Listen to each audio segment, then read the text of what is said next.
One of the most common questions I'm asked is, how can you know if a person is truly a narcissist? Some of the characteristics that we talk about in narcissism are traits that we all have at some level. You want to be in control, or sometimes you can be selfish. There can be times when you have an attitude of entitlement. You can be thin-skinned and defensive. Those are all characteristics of narcissism. So when I'm trying to assess if we're dealing with a true narcissist or not, you've got all those characteristics that I watch for, but there's one that seems to stand out that tells me, okay, this is a live wire here. And it's the characteristic of exploitiveness. Narcissists are manipulators, they're schemers, and they're constantly on the prowl looking for individuals that they can use so that they can get whatever it is that's going on in their need system met. And so these are individuals who are willing to treat other people unethically. They don't necessarily have a conscience about what they do to other individuals. And if others are hurt because of their presence in their life, they make excuses, or they step on it, or they say, well, you're the one that brought it on yourself. They can be devious. They can be underhanded. All of this is in the name of control, but it's in the name of control in such a way that builds up that individual very much at your expense. And so these narcissistic individuals are looking for people that would fall under the category of they're useful idiots. That's not a real pleasant way to look at it, is. It's kind of like, okay, you'll do. Now, I want you to kind of get an idea of the kind of people that narcissists love to have around them, and then we're going to get into a deeper analysis of what we're talking about. Let's keep in mind that when narcissists are engaging with others, they're not trying to develop relationships. They're trying to cultivate assets, and that's very important for you to understand. They like to collect people who will do their bidding, or who won't give too much blowback. They know you're going to get angry, but they can kind of come back and be even more angry. They like to cultivate people who will cave in to the pressure that they put on them. They cultivate people who won't ask the hard accountability questions, or who can be talked into going along with their schemes. These people they like to cultivate those who can be talked into compliance. They look for pleasers and who are very helpful by nature.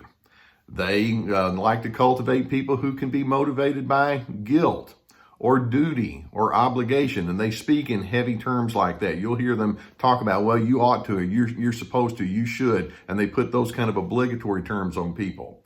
They will cultivate people who can be motivated by superficial rewards. Well, if I buy you this candy, if I get you this car, now will you kind of be my friend and do what I want? And so they might use those kind of schemes. They will cultivate people who can be intimidated by anger. So when they come on real strong and you start shaking in your boots, it's like, good, I can work with this.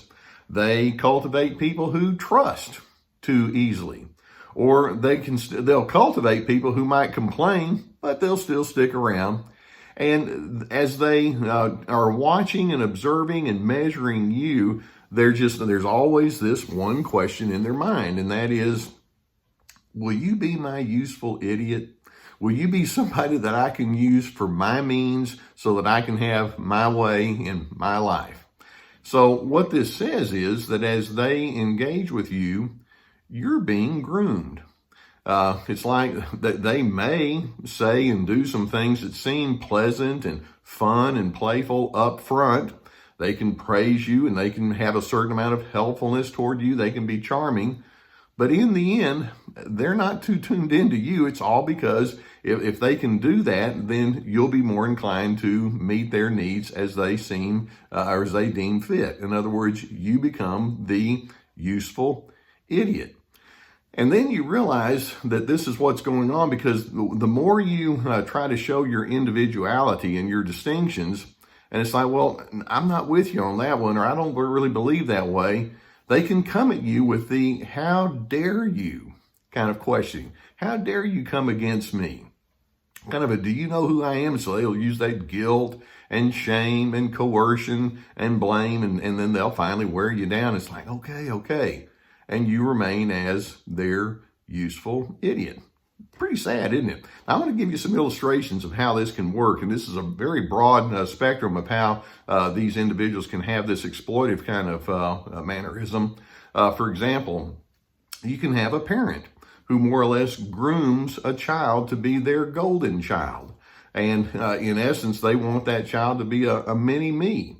And they may heap praise on them and give them favored treatment. And they may want that child to become the golden star. And the child has no idea, but the child is being groomed to be a useful idiot. I remember talking to a young man, he's in his early 20s, and he was on his way towards a great sports career. And he had a bad injury that ended everything. And when I mentioned to him, I said, I guess this is really disappointing that you had all of this. And his comment was, not really. And he went on to say, so much of what I was doing is because my dad was just pushing me over and over and over. And I was worn out. This is kind of my ticket out of here. It was kind of interesting. He realized that he was being used by his father, who was trying to live his glory through the kid. That's how it works. The kid was he was trying to groom the kid to be his useful idiot. Or it could be that you have a friend who wants you to be there to play with them, and they're fun and all like that. But then when it comes to the real life kind of stuff where strain and difficulty is, it's like, where'd they go?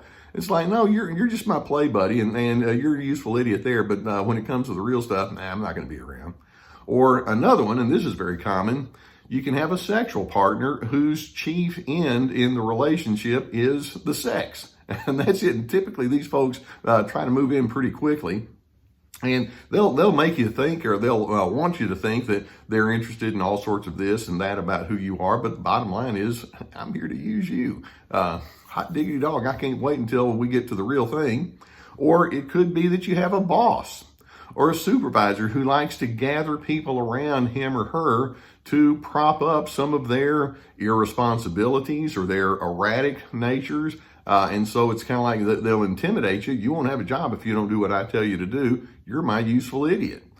Or it could be that you have somebody that's a volunteer in a social setting, and they seem to be willing to do so. But it turns out that this is a person who's constantly looking for a place where they can kind of have their little kingdom. And so by being helpful and the volunteer, then they make their way up to the top, and now I'm the one in charge, and now you guys are going to be my useful idiots.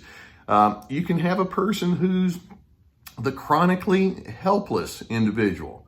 It's like, I can't do this, or I need somebody to show me how to do this. And before you know it, they kind of pull back, and they've got all sorts of folks doing their bidding through their chronic helplessness. You become that person's useful idiot. Or it could be that the narcissist manages this way by being very angry, and then people are shaking in their boots. And so it's like, okay, I'll do whatever I have to do. Don't get angry at me. They're schemers. And they have all sorts of tactics that they use. And it's very important for you to recognize what those tactics are so that you don't get pulled in and become the next person on the useful idiot list. Now let's take a look at some primary insights that go along with this. And that is, first and foremost, when an exploitive narcissist is willing to engage with you in this way, obviously it indicates that they have no particular concern for you as a person. They can show superficial interest in you in order to keep you coming around. We refer to that as narcissistic supply. And so, but when it comes down to the nuts and bolts, it's like, I'm not all that interested in you. I'm interested in me. And if you can keep me happy, fine. You'll be my useful idiot. And then in addition, that implies they don't really esteem you. Whatever pleasantness might be coming your way can be taken away just like that. And if you dare to be a little bit too unique or different, or if you have different preferences or interpretations, it's like, well, then you're no longer on my team, as if that's the team that you need to be on anyway. In addition, we can say that these exploitive narcissists are highly insecure. It's like they're afraid to let you make up your own mind about them just on your own terms. It's like, no, I have to tell you how you're supposed to think towards me and how you're supposed to hold me in high regard, because I'm afraid if I don't, you'll just deem me to be a nobody, and they can't deal with that. Now, of course, they won't say that, but that's what's pushing some of their behavior. Now, in addition, we can say that at some point when you're engaging with these exploitive narcissists, you're going to be worn out emotionally. I have people that come to my counseling office and they're either so filled with bitterness and anger, or the anger may just have just kind of gone out of their system and they're just in futility. It's like, I don't know what to do now. And so keep in mind that they'll wear you out, and then that being the case, there's a high likelihood that the less into the narcissist you are, then you'll eventually be discarded and they'll go on to somebody else who can be their next useful idiot. That's no way to do life, is it? See, let's keep in mind that in healthy relationships, it requires intentionality and meaningful relating. You've heard me use my mantra, Dr. C. DRC stands for dignity, respect, and civility. And we want those kinds of characteristics to be at the centerpiece of a relationship, as well as genuine, not phony, but genuine interest. One of my favorite words is mutuality. We want to make sure that I care about you and you care about me, and it's the true deal. It's the real deal, and self-restraint and those kind of things.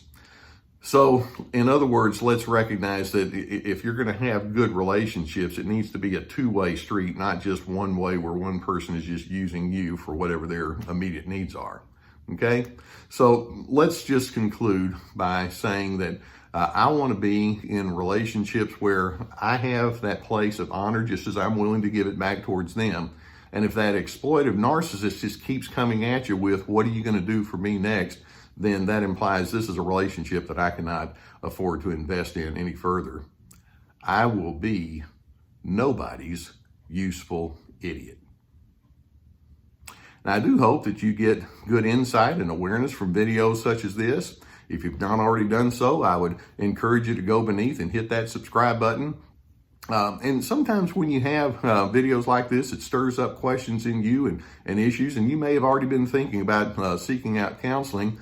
Beneath the video, you're going to see a link for an online counseling sponsor that we have that can help you in that, and we've vetted them, and I believe that if you need to have some counseling, then that would be a good way to go. And in this day and age, online counseling has become quite popular. In addition, we have links below to my books and online video workshops. And check us out on survivingnarcissism.tv, our website. And in addition, on Facebook, Surviving Narcissism page, every Thursday at 11:30 Central Time, U.S., I'm answering questions, and I gather questions all through the week. And so get on there and check that out too. And it's a little bit more of an informal way that we can address these kind of things. Just know that I am so pleased that you allow me to be on your journey with you. And I want you to come through these kinds of videos and the teachings that we have, knowing that there's a goodness and there's a decency that we need to tap into inside of you. And I want you to live into that. You deserve to be treated as a person of honor.